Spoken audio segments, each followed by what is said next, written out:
What's up? I'm the Breakdown Barber. We'll retry that. What's up? My name's Winston, also known as the Breakdown Barber. You probably haven't seen me before, but if you have, I guarantee you it's from one of my videos of me styling my mustache on TikTok. I look like a little bit of a scrub right now because I've been too busy making other people look good. What's up? God, why am I like this? So this video that I did was a brand new client that walked in today. He had pretty long hair and wasn't sure what he wanted. We ended up deciding going on like a stretched out, low bald fade with a little bit of length left on top, enough to make it kind of messy and textury. So I decided to, put together a video and I'll explain what I'm doing throughout it. But if you like it, shoot me a comment, give me a like, hit subscribe, especially if you're like a barber student or something. I'm not trying to be out here saying I'm the greatest barber in the world. I've been a barber for a little more than a year now. And I just really love what I do. I love documenting my progress, and if someone can benefit from, my process or how I do things, then that would be cool too. So we're gonna start by getting his hair really wet, combing through and checking out the growth patterns. Then I'm gonna cut the top first. I like to do that. I feel like it helps me build the shape a little bit easier. So that's what we're gonna do. We're gonna cut and dry the top first, and then we'll move on to the bottom.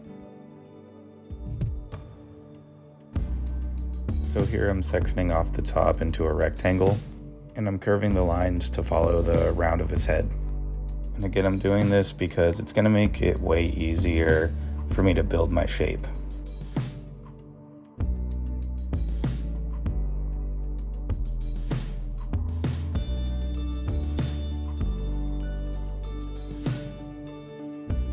Now I'm going to cut my weight line around his head, just under the parting that I made. This is going to tell me exactly where to stop when I'm coming in with my clippers later.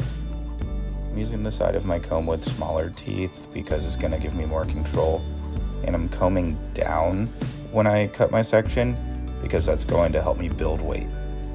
If you want to reduce weight, then you want to comb up before you cut. And sometimes I have to comb the same spot a few times to make sure I get all the hairs in my fingers before I cut.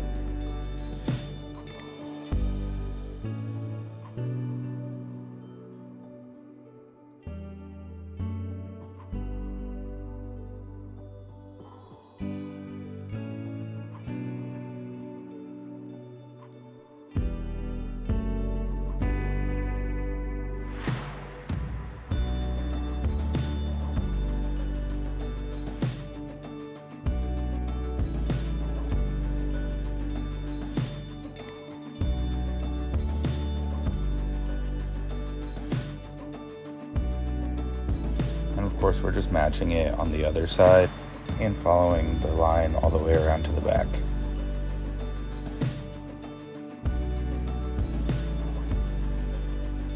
Unfortunately, I couldn't get it to focus very much right here on the back of the head, but hopefully you get the idea.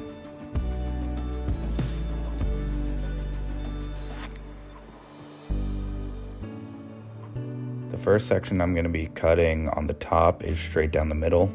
This way I can make sure the front is the longest and then it gets a little bit shorter towards the back. This is called a stationary guideline. You can also use a traveling guideline, but for me personally, I just end up taking the front too short sometimes, so I like to take the extra time to do it this way.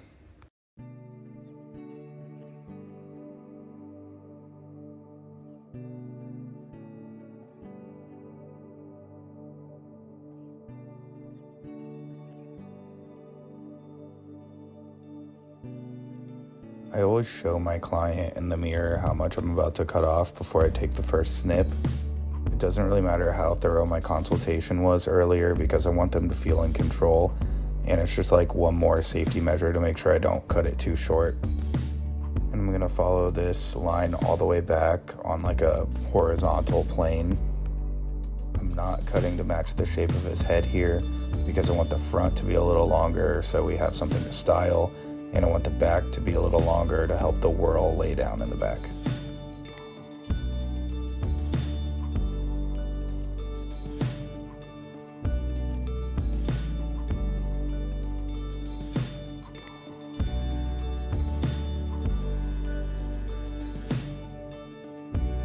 Now I'm combing from the middle over to one side, so I can use that middle section that I just cut as a guide.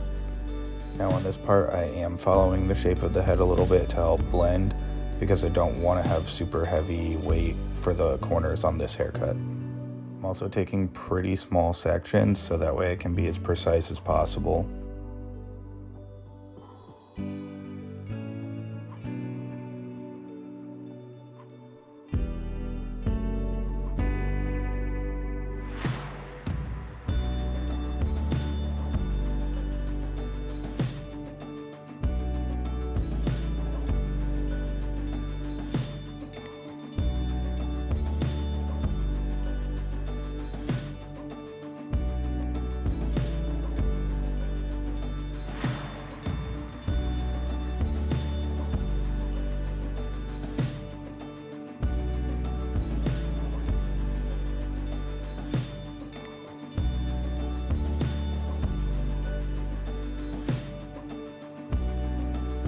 Comb all the hair over to the other side to use the middle guide to cut the other side. From this angle, you can see the width of my sections a little bit better.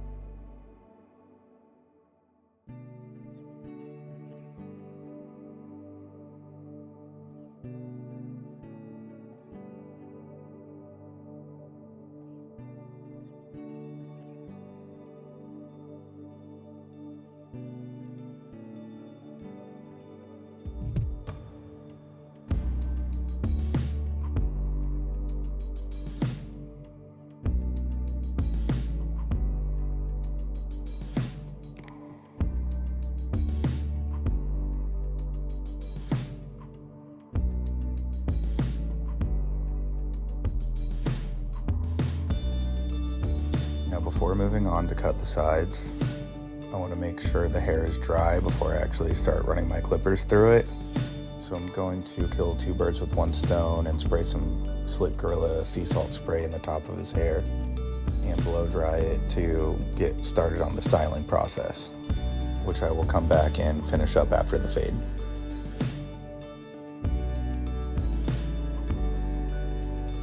So it doesn't really matter how we blow dry the bottom because we're going to cut it all off. But the top, I'm going to blow dry forward and get it really dry, and then blow dry the front up, and this is going to create some volume.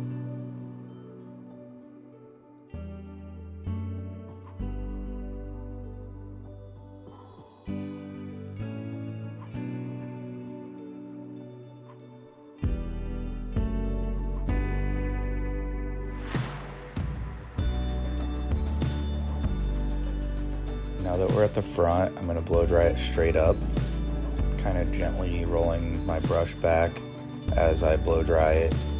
So obviously the hair is already dry, but that's not really the point of what we're doing. The heat from the blow dryer makes the hair moldable, so it's actually helping us style it. And then once you're happy with the direction it's going, make sure to go over it with a blast of cold air to help it set in place. Now I'm sure this dude doesn't want long hair on the bottom and short hair on top, so we're gonna go ahead and buzz off all that long stuff on the bottom. This is one of my favorite parts of a haircut like this because it's so satisfying to watch. But I'm using my Wall 1919s and I have a number 2 guard on, and I'm just buzzing straight up off the side of the head. Imagine like a plane going straight up and down, and I'm just trying to keep it on that line. That's going to help us keep that nice square up and down silhouette that we want when we're looking at the haircut from the front. And since we already cut the shape into it with scissors beforehand, it's super simple. I don't really need to worry about where I'm stopping with my clippers. I can see exactly where I need to go. And you'll notice that earlier when I did that, I dropped down in the back a little bit to preserve the crown area. Here, I'm gently tapping in my bald line. And I say gently because I don't want the line to be too hard to take out later on. In this line, I'm just trying to match the curve that we made with the weight line at the top. I I forgot to hit record when I was meeting the line from both sides and the back, but you can see I drop it down a little bit lower than I need to, because when I get to the back and I match it up, I can just kind of inch it up until it's in the right spot.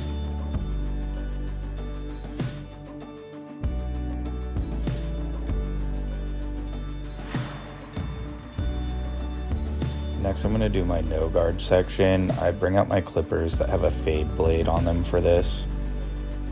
And I like a nice stretched out fade. So my no guard section is going to be half of that side of the head, and then my number 1 section above it is going to be the next half. So I section it out with the no guard open, and then I'm going to bring the lever to about halfway closed and then go halfway up the section while I'm blending. And then I'm going to close it all the way and take that line out, and then I'll use the lever as needed to do any detail work in between. Some parts I may need to be just a little under all the way open or just a little above all the way closed to be able to blend them out right, and I'll kind of use the corner of my clipper blade to do those. I also forgot to hit record on the other side of the head for this section, but here it is on the back, and I'm pretty sure you guys will get the idea anyway.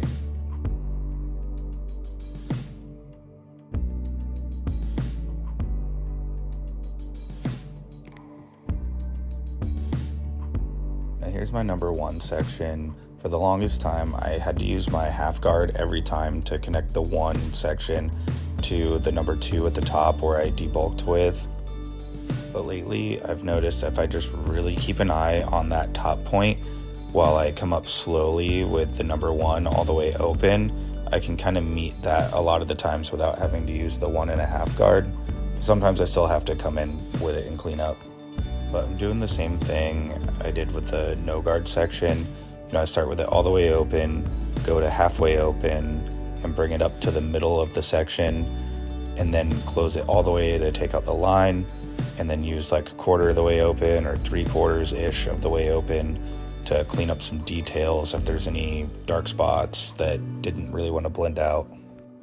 And then if there's anything above this section that needs to be cleaned up and blended a little bit better, you can just go over it with clipper over comb or scissor over comb. Here I was pretty happy with how it came out.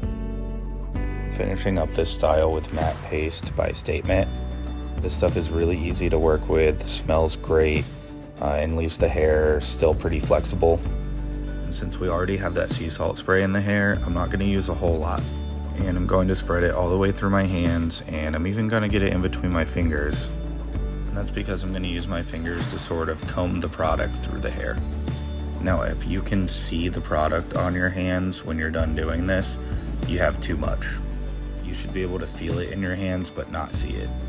Now I'm starting at the back because what people tend to do most of the time is smear too much product in the front, and it looks really bad and makes it hard to work with. The front is going to be the center of attention, so we need to make sure we don't weigh it down with too much product so we can have it sticking up, have some good volume, and look alive. I know most of you do it. Stop putting product in your hands and smearing it straight to the front. Your life will be much easier if you take that advice. And I like a lot of texture, so for the finishing touches on this, I'm going to be twisting his hair to get the texture that I want. And I'm facing my client towards the mirror the whole time so I can teach him what I'm doing. Not everyone will do it, but it's worth it because the people who do style their hair and try to learn how to do it, how you did it for them, will be the best billboards for you. People will ask them where they get their hair done because it looks so good, and they're going to get you the most referrals. Stop assuming that they won't try to style their hair at home. I can't tell you how many guys I've sold 3 different products and convinced them to buy a blow dryer to start styling their hair like I did for them.